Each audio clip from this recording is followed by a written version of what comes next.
चलिए एक शतरंज का खेल देखते हैं जिसमें खेल के शुरुआत में सफ़ेद राजा अपने घोड़े का यानी नाइट का बलिदान करके और अपने बाकी के मोहरों को जल्दी जल्दी विकसित करके सामने के काले राजा पे कैसे जीत हासिल करता है।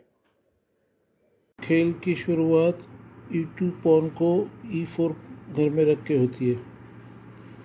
जवाब में काला E7 पॉन को E5 घर में रख के करता है। E5 घर में रखे हुए काले पॉन पर अटैक करने के लिए G1 घर में रखा हुआ नाइट F3 घर में रख देता है। अपने E5 घर में रखे हुए काले पॉन को बचाने के लिए B8 घर में रखा हुआ नाइट यानी घोड़ा C6 घर में रख देता है। अब सफ़ेद अपने B1 घर में रखे हुए नाइट को डेवलप करते हुए C3 घर में रख देता है। इसी का अनुसरण करते हुए काला अपने G8 घर में रखे हुए नाइट को F6 घर में रख देता है। अब काले राजा को सरप्राइज करते हुए F3 घर में रखे हुए नाइट से बगैर किसी प्रोटेक्शन के E5 घर में रखे हुए काले पॉन को सफ़ेद घोड़ा मार देता है। इस सफ़ेद घोड़े पे कोई प्रोटेक्शन नहीं है, इसलिए C6 घर में रखा हुआ काला घोड़ा सफ़ेद घोड़े को मार गिराता है। इस काले घोड़े को जो कि E5 घर में है अटैक करने के लिए D2 घर में रखा हुआ पॉन D4 घर में रख देता है। D4 घर में रखे हुए पॉन से बचने के लिए E5 घर में रखा हुआ घोड़ा वापस अपनी पुरानी जगह C6 पे लौट आता है।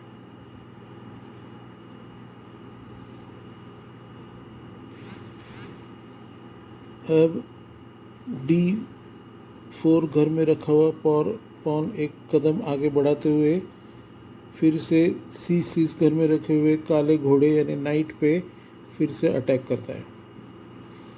अभी इस D5 घर में रखे हुए सफ़ेद पॉन से बचने के लिए C6 घर में रखा हुआ काला घोड़ा राजा के सामने के E5 घर में चला जाता है। अब इस E5 घर में रखे हुए काले घोड़े पे दोबारा अटैक करने के लिए F2 घर में रखा हुआ पॉन F4 घर में रख देता है। अभी E5 घर में रखा हुआ घोड़ा F4 पॉन से बचने के लिए G6 घर में चला जाता है। अब सफ़ेद E4 घर में रखा हुआ पॉन एक कदम आगे बढ़ाते हुए E5 घर में रखता है और F6 घर में रखे हुए घोड़े यानी नाइट पे फिर से अटैक करता है। अभी इस E4 घर में रखे हुए सफ़ेद पॉन से बचने के लिए घोड़ा अपने G8 घर में वापस लौट आ जाता है।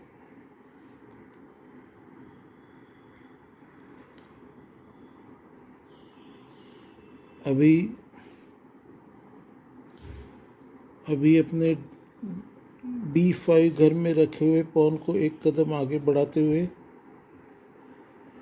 सफ़ेद D6 घर में पहुंच जाता है।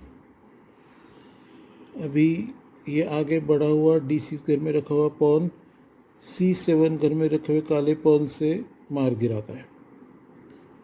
इस पॉन को वापस E5 घर में रखा हुआ सफ़ेद पॉन मार गिराता है रानी के सपोर्ट में। हम देख सकते हैं इस सफ़ेद पॉन पे रानी का सपोर्ट है और उसी तरह F8 घर में रखे हुए ऊँट से भी ये पॉन मरता है, लेकिन वो मार नहीं सकता क्योंकि एक ही सपोर्ट है। इस पे दोहरा अटैक करने के लिए D8 घर में रखी हुई रानी B6 घर में आके इस D6 घर में रखे हुए सफ़ेद पॉन पे दोहरा अटैक करती है। अभी इस पॉन को बचाने के लिए C3 घर में रखा हुआ घोड़ा यानी नाइट B5 घर में चला जाता है और उसी समय C7 घर पे भी पॉन के सपोर्ट में अटैक करता है, जिससे आगे जाके राजा को चेक और A8 घर में रखे हुए हाथी पे भी अटैक एक ही समय कर सकता है। अभी इस अटैक से बचने के लिए अभी इस चेक से बचने के लिए E8 घर में रखा हुआ काला राजा F8 घर में चला जाता है। अभी घोड़ा C7 घर में जाके चेक नहीं देख सकता क्योंकि अभी राजा हिल गया है अपनी जगह से। अपने अटैक को जारी रखते हुए F4 घर में रखा हुआ सफ़ेद पॉन एक घर आगे बढ़ते हुए F5 घर में जाता है और G6 घर में रखे हुए घोड़े पे यानी नाइट पे अटैक करता है। अभी इस अटैक से पॉन के बचने के लिए घोड़ा E5 घर में चला जाता है। इस घोड़े पे दोबारा अटैक करते हुए C1 घर में रखा हुआ काले डायगोनल का बिशप F4 घर में रख देता है। अभी इस ऊंट से यानी बिशप से होने वाले अटैक से बचने के लिए उसको सपोर्ट देते हुए F7 घर में रखा हुआ पॉन एक घर F6 घर में रख देता है और काले घोड़े को सपोर्ट करता है।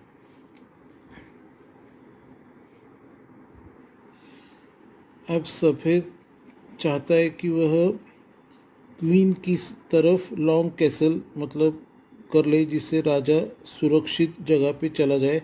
इसलिए वह अपने D1 घर में रखी हुई क्वीन को D2 घर में रख देता है। अब सफ़ेद देखता है कि ये B5 घर में रखा नाइट काफ़ी ख़तरनाक है। इसको अपनी जगह से भगाने के लिए वो A7 पॉन को A6 घर में रख के इस सफ़ेद घोड़े पे अटैक करता है। अभी अपने घोड़े को बचाना चाहिए सफ़ेद को, लेकिन उसको बचाने की जगह वह काली रानी पे अपने F4 घर में रखे हुए बिशप्स को E3 घर में रख के अटैक करता है। अब रानी को E3 घर में रखे हुए बिशप से बचाने के लिए रानी B6 घर से C6 घर में चली जाती है।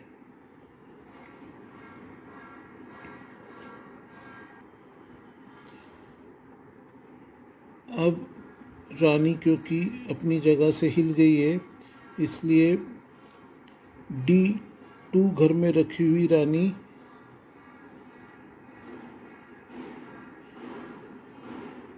A5 घर में जाके काले राजा को चेक देती है।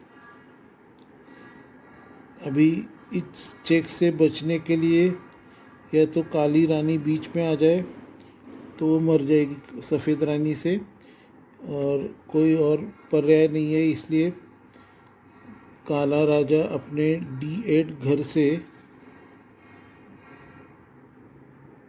E8 घर में चला जाता है। अब अपने पुराने प्लान को फिर से चालू रखते हुए B5 घर में रखा हुआ घोड़ा यानी नाइट पॉन के सपोर्ट में और क्वीन के सपोर्ट में C7 घर में जाके राजा को चेक देता है। अभी इससे चेक से बचने के लिए F8 घर में रखा हुआ राजा F7 घर में चला जाता है।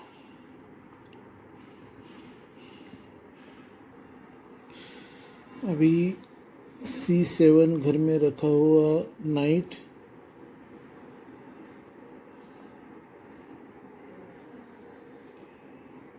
A8 घर में रखे हुए हाथी यानी रुक को मार गिराता है।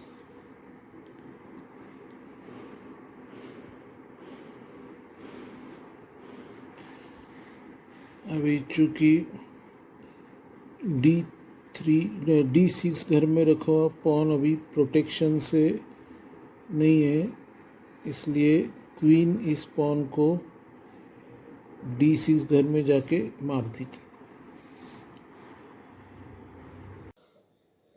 अब काला बिशप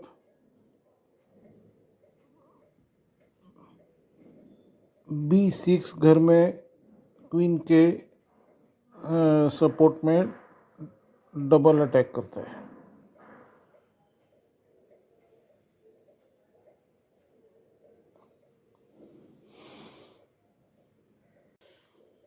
काली क्वीन को अपनी जगह से भगाने के लिए E5 घर में रखा हुआ काला घोड़ा C6 घर में चला जाता है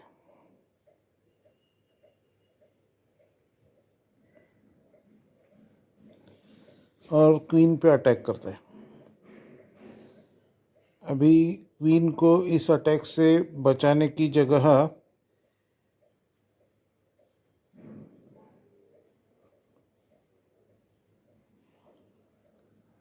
F1 घर में रखा हुआ बिशप C4 घर में जाके राजा को चेक देता है।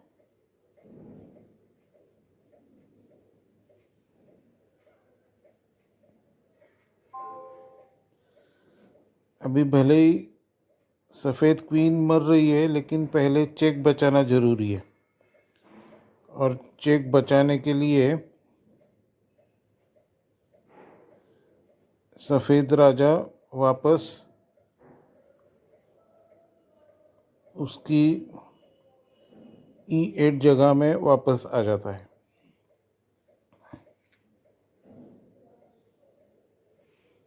क्योंकि वही एक जगह उसके लिए खाली है।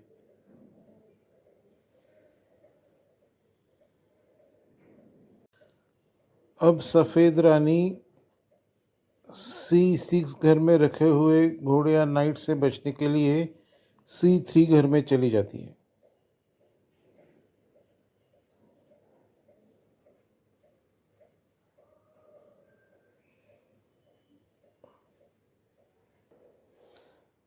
अब सफ़ेद राजा को चेक देने के लिए काली रानी E2 घर में चली जाती है, E7 घर में चली जाती है, सॉरी।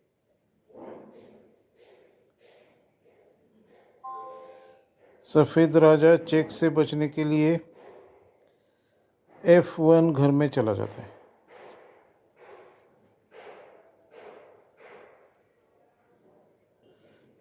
अब सफ़ेद हाथी अगर E1 में घर में जाके चेक दे दे तो उससे काली रानी खतरे में आ सकती है। ये सोच के C6 घर में रखा हुआ घोड़ा या नाइट E5 घर में रख देता है और इसके जवाब में A8 घर में रखा हुआ सफ़ेद घोड़ा C7 घर में जाके राजा को चेक देता है।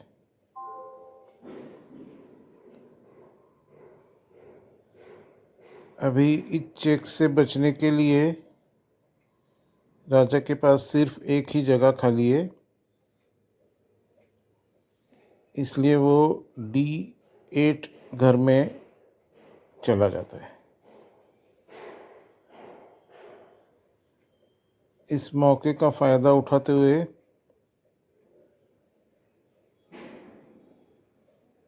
C7 घर में गया हुआ घोड़ा D5 घर में चला जाता है और